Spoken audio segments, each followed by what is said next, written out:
Jai Hind to all the amazing learners. First of all, I would like to wish you a very happening good morning. Now, as you know, I, Soumya ma'am, was taking up your history lectures. So, today is the fourth lecture of history in which we will study the same chapter which we studied in the last lectures, that is chapter number 1, the French Revolution. So dear student, without wasting much time, we would be starting our chapter so that your crucial time, your crucial data, your crucial efforts are not wasted. So before starting, let's have a quick recap of what we studied till now in our last lectures. So in this chapter, the French Revolution, we studied that the French Revolution was started on 14 July 1789 in the city of Paris when the fortress Bastille was attacked by around 7,000 men and women. They all killed the commander-in-chief of Fortress Bastille, and all the struggle was against the cruel king that was Louis XVI. So the Fortress Bastille was attacked, and how it was attacked we discussed that in detail here. After that we came to the condition of the France as well as the society of France during the late 18th century in the years around 1750 to 1800. In that we studied the king of the France at that time during the late 18th century was Louis XVI of the Bourbon family. He was married to Austrian princess Marie Antoinette, and they lived in the palace of Versailles. So we studied when Louis XVI came to throne, he saw an empty territory. Why was there an empty territory? There were some number of reasons, like France helped America to free its colonies from the power of Britain. Then extravagant or बहुत ही ज़्यादा आलीशान lifestyle of King Louis XVI.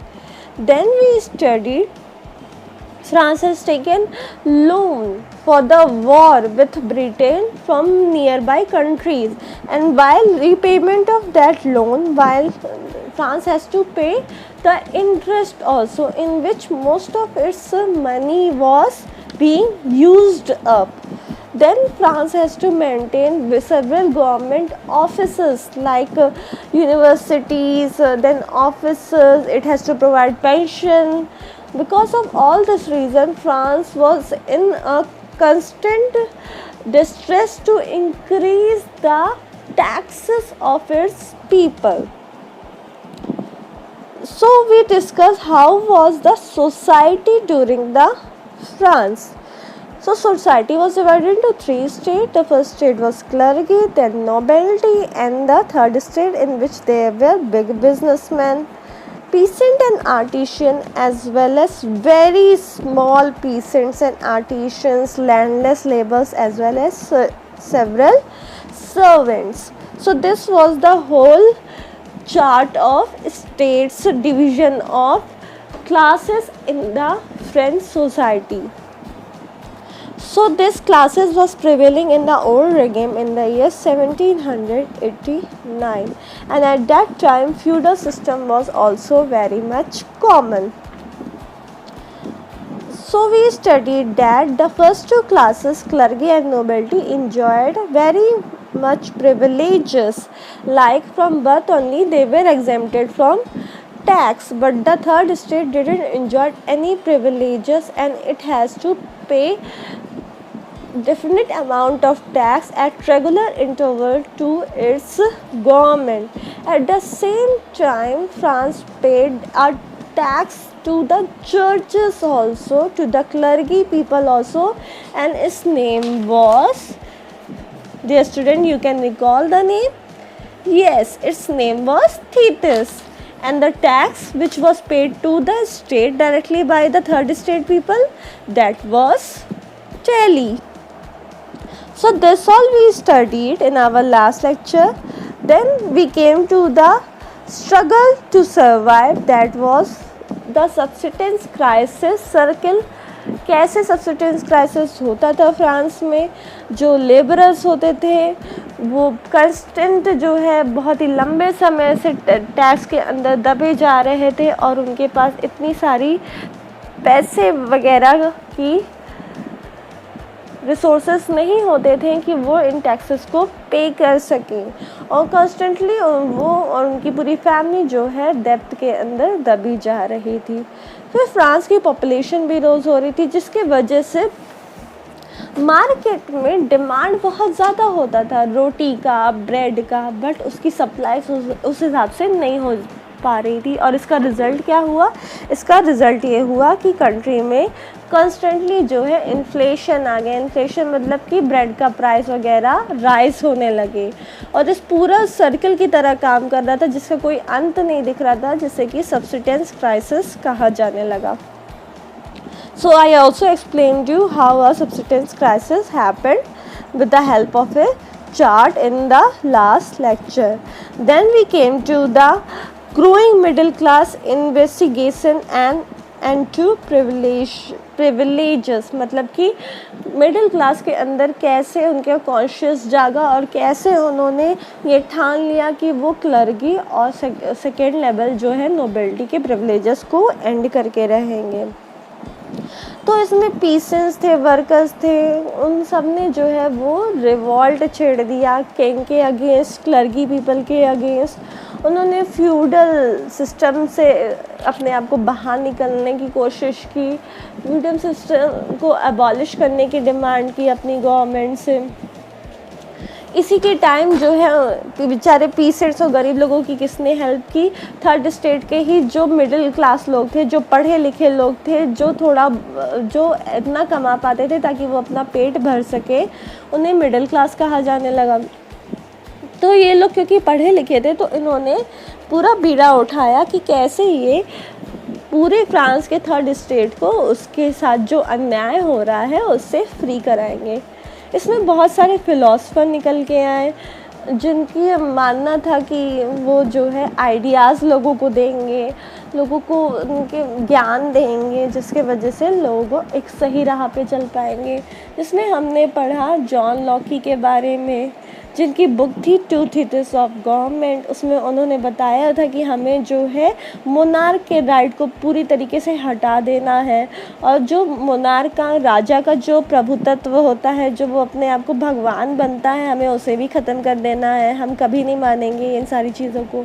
फिर हमने पढ़ा था about Jean Jacques Rousseau. We also studied in detail the doctrines of Montesquieu और उसकी book the Spirit of the Laws के बारे में, जिसमें कि सब कुछ जो है पूरा सिस्टम एक कंट्री का 3 पार्ट में डिवाइडेड था। First was legislative, second was executive and third was judiciary. और उसने ये सारा जो कॉन्सेप्ट था किससे अडेप्ट किया था? यूएसए से अडेप्ट किया था। इन फिलोसफर के आइडियाज़ जो है वो बहुत ही ज़्यादा हर जगह फ्रांस में डिस्कस होने लगे, और लोगों ने ये प्लान कर लिया कि अब हम जो है लुइस 16 को कोई भी टैक्सेस नहीं देंगे, और जो भी वो प्रिविलेजेस इंजॉय करते हैं राजा और क्लर्की के लोग, हम उसे ख़त्म करके रहेंगे। क्योंकि हमेशा जो है लोगों का अधिकार वो उनके काम पे डिपेंड करना चाहिए, ना कि उनके बर्थ के हिसाब से। So this was all that we discussed in our last lectures. Now we will come to our topic, the outbreak of the revolution. Means finally revolution France में start कैसे हुआ? ये टॉपिक स्टार्ट करने से पहले डियर लर्नर्स, हम लोग एक बार डेट्स को देख लेंगे जल्दी से, क्योंकि हमें पता है हिस्ट्री में डेट्स का बहुत ही इम्पॉर्टेंट रोल होता है। सो आई विश इन डेट्स को पढ़ने के साथ ही साथ आप लोग इसे नोट डाउन भी कर लेंगे, ताकि आप लोग इसे कभी ना भूलें और ये आपके आगे स्टडी पर्पस में काम आए। So let's discuss some important date. First one is year 1774. As you can see on your screen, in this year Louis XVI became the king of France, faces empty treasury and growing discontent with society of the old regime. मतलब कि सन 1774 में Louis 16 जो है वो king बना कहाँ का, France का। और उसने क्या देखा अपने थ्रोन पे आते ही, you can recall it. Yes, वो जैसे ही थ्रोन पे आया उसने देखा कि उसके सामने तो है एम्प्टी ट्रेजरी, कोई खजाना नहीं है, सरकार के पास, राजा के पास तो कोई धन ही नहीं था, कैसे वो अपने देश को चलाता। इसी के साथ ही लोगों के अंदर बहुत ज़्यादा गुस्सा भरा था, लोगों के अंदर डिसकंटेंट था, वो अपने राजा से बिल्कुल भी सेटिस्फाइड नहीं थे, वो सब बहुत ज़्यादा गुस्सा थे। और ये सब कुछ चल रहा था ओल्ड रेगिम में, मतलब कि फ्रांस में उस इन द ईयर 1786 से पहले। Then second important date is year 1789। Year 1789, इस समय क्या हुआ था dear learners, as you can see on your screen, convocation of States General, third state form National Assembly, the Bastille storm, peasant revolts in the countryside. मतलब कि हम आगे जो हमारा topic of the revolution topic है उसमें देखेंगे कैसे जो है लुइस 16 को लोगों ने ज़बरदस्ती उसके थ्रोन से उतार दिया, और उसके बाद लोगों में से ही एक गवर्नमेंट चुनी गई जिसका नाम था स्टेट्स जनरल। और स्टेट जनरल ने क्या फॉर्म किया, स्टेट जनरल ने फॉर्म किया फिर नेशनल असेंबली। मतलब कि आप कह सकते हैं स्टेट जनरल एक पार्टी का नाम था और नेशनल असेंबली किसका नाम था, नेशनल असेंबली पार्लियामेंट का नाम था। ठीक है, जैसे कि बीजेपी एक पार्टी है और वो लोग जब इलेक्ट होके आते हैं तो कहाँ पे बैठते हैं, पार्लियामेंट में बैठते हैं, लोकसभा राज्यसभा में बैठते हैं, तो नेशनल असेंबली होता। तो ये सब कब हुआ, जैसे ही लोगों ने फोर्ट्रेस बेस्टिली को स्टॉर्म कर दिया था, फ्रेंच रेवोल्यूशन स्टार्ट हो गया था, पीसेंट ने सारा रिवॉल्ट कर दिया था, मतलब कि पीसेंट सड़कों पे आ गए थे, उन्होंने युद्ध तरीके से छेड़ दिया था राजा के खिलाफ गांव के एरिया में, countryside means village area. Okay dear student, so ये सब हो गया था in the year 1789। Now a third date is year 1791. In this, a constitution is framed to limit the powers of the king and to guarantee basic right to all human beings. मतलब कि 1789 में state generals elect होके आ गया और उसको 3 साल लग गए एक कॉन्स्टिट्यूशन बनाने में। मतलब कि जैसे कि हमें पता है कि हमारे भी कंट्री का एक कॉन्स्टिट्यूशन है जहाँ पे सारे लॉज, लोगों के सारे राइट्स, सारे जो ड्यूटीज़ हैं वो लिखे हुए हैं। उसी तरीके से फ्रांस को भी 2 साल लगे अपना कॉन्स्टिट्यूशन सबसे पहला कॉन्स्टिट्यूशन बनाने में, जिसमें उसने लिमिट कर दिया किंग का पावर। मतलब कि लोगों ने राजा को तो हटा दिया था थ्रोन से, पर लोगों के अंदर राजा के लिए थोड़ी बहुत सहानुभूति थी, उन्होंने उसको उसका घर दे रखा था और थोड़ा बहुत काम करने के लिए गवर्नमेंट में जगह भी दे रखी थी, पर पूरी तरीके से उसके पावर्स को छीन लिया था। ठीक है, थोड़ा बहुत काम करने के लिए जगह दे रखी थी बट पावर्स नहीं दे रखे थे। तो इसी कॉन्स्टिट्यूशन जो फ्रांस में फ्रेम हुआ उसमें साफ साफ लिखा था कि किंग के पास जो है वो पावर नहीं रहेगी, वो काम वाम देख सकता है, राज्य का कैसे चल रहा है, अपना सजेशन दे सकता है, एडवाइस दे सकता है, पर उसके हाथों में कोई भी पावर नहीं रहेगी। और कॉन्स्टिट्यूशन ने गारंटी किया basic right to all human being, मतलब कि जो जीने के मूल अधिकार होते हैं, खाना पीना, वो सब जो है वो सभी लोगों के पास रहेगा। ये नहीं है कि क्लर्की के पास रहेगा, नोबिलिटी के पास रहेगा, बल्कि सभी लोगों के, जितनी भी जनता है फ्रांस में, उन सबके हक में रहेगा। Then the next date is year 1792 to 1793. In this, France became a republic. The king is beheaded. Overthrow of the Jacobin Republic. A directory rules France. Means France जो है ईयर 1792 से 1793 के बीच क्या हो गया, पूरी तरीके से रिपब्लिक हो गया। अब वहाँ पे राजा का कोई भी रूल नहीं था, राजा को मार दिया गया, बीहेडेड कर दिया गया, उसका सिर अलग कर दिया गया। Overthrow of the Jacobian Republic,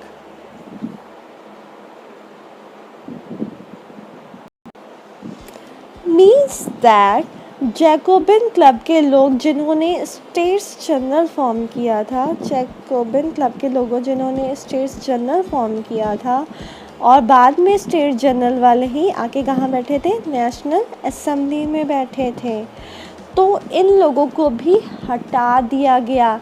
एक नई गवर्नमेंट निकल के आई फ्रांस में जिसे कि डायरेक्टरी रूल बोला जाता है। अब डायरेक्टरी रूल की स्पेशलिटी क्या होती है? So dear learners, directory rules एक तरीके का गवर्नमेंट होता है जिसमें कि 5 लोग हेड पे होते हैं। कितने लोग हेड पे होते हैं? 5 members are there in the head, and these 5 members together control a country. Together they make decision, together they implement any law, together they implement any right and directly govern the country. So France में सबसे पहले कौन राज करता था? अब हम level wise पढ़ लेंगे ताकि आपको कन्फ्यूजन ना हो। सबसे पहले किंग हुआ करता था, जिसे कि किसने हटाया? जैकोबिन क्लब के लोग, जो कि स्टेट्स जनरल नाम की पार्टी बनाए थे और बाद में जब वो पार्लियामेंट में आ गए थे तो वो नेशनल असेंबली में अपना जगह बना लिए थे। उसके बाद 3rd नंबर पे इन लोगों किंग को किसने हटाया? जैकोबिन लोगों ने हटाया और किंग की पावर को लिमिट कर दिया। पर किंग को रखा हुआ था, मारा नहीं था किंग को। पर इसके बाद एक डायरेक्टरी रूल आया जिसमें कि टोटल नंबर ऑफ 5 मेंबर्स थे और इन 5 मेंबर्स ने साथ में मिलके किंग को, पुराने किंग को मार दिया, सारा रूल अपने हाथों में ले लिया और जैकोबिन क्लब को भी हटा दिया कंट्री से, इन लोगों का पत्ता साफ कर दिया। अब जो रूल था फ्रांस में ईयर 1792 से 1793 के बीच वो था किसका? डायरेक्टरी रूल का। That means rule of 5 membered committee together. Now next thing what happened in year 1804, Napoleon became emperor of France and annexed large part of Europe. अब जैसा कि कहते हैं ना, जैसी करनी वैसी भरनी, वैसे ही 3rd नंबर पे जो डायरेक्टरी रूल्स था उसको किसने हटा दिया फ्रांस में से? नेपोलियन ने हटा दिया। नेपोलियन, जैसे कि डायरेक्टरी रूल्स ने किंग को मार दिया था और जैकोबिन क्लब के लोगों को फ्रांस से बाहर भगा दिया था। अब नेपोलियन नाम का एक पर्सन आया फ्रांस में, उसने किसको भगा दिया? उसने डायरेक्टरी रूल के मेंबर्स को भगा दिया और अपना राज फ्रांस में इस्टेब्लिश कर लिया। उसने एनेक्स किया लार्ज पार्ट ऑफ यूरोप पे, मतलब कि कब्ज़ा कर लिया, हड़प लिया। फ्रांस के अलावा नेबरिंग कंट्रीज़ जो कि यूरोप में थी उन सब को हड़प लिया और 1804 में अपना राज इस्टेब्लिश कर लिया। Next we will discuss in the year 1815। Napoleon का राज ज़्यादा नहीं रहा। 1815 में नेपोलियन डिफीट हो गया in the battle of Waterloo by other countries army. So 1815 से नेपोलियन का राज ख़त्म हो गया और उसके बाद क्या हुआ ये अभी हम बाद में पढ़ेंगे। ओके, सो हमारे लिए जो इम्पॉर्टेंट डेज थी वो हमने डिस्कस कर ली from the year 1774 to the year 1815. So dear learners, these are the important days and it is very important that you keep these all dates in your mind. So for today we will discuss this much only. I think the lecture is getting very long. So in next lecture we will discuss about our concerned topic, that is the outbreak of the revolution. Till then I again urge you all people to stay at home, follow the lockdown rules, frequently wash your hand, sanitize your hand, Don't go unnecessary outside. Try to teach your elders, your parents, as well as your younger ones that all the basic goods will be home delivered to your houses. मतलब कि सामान की home delivery कर दी जाएगी आपके घरों में. इसके लिए बहुत ही ज़रूरी है कि हम अपने पीएम की बातों को माने और कोरोना को हराएं. हम सब घर पे रहेंगे, सुरक्षित रहेंगे. We will save our life and thus we will save the lives of other people also. Don't forget to practice the social distancing even at your homes. So stay safe and stay at home. Have a good day. We will meet up soon in our next lecture.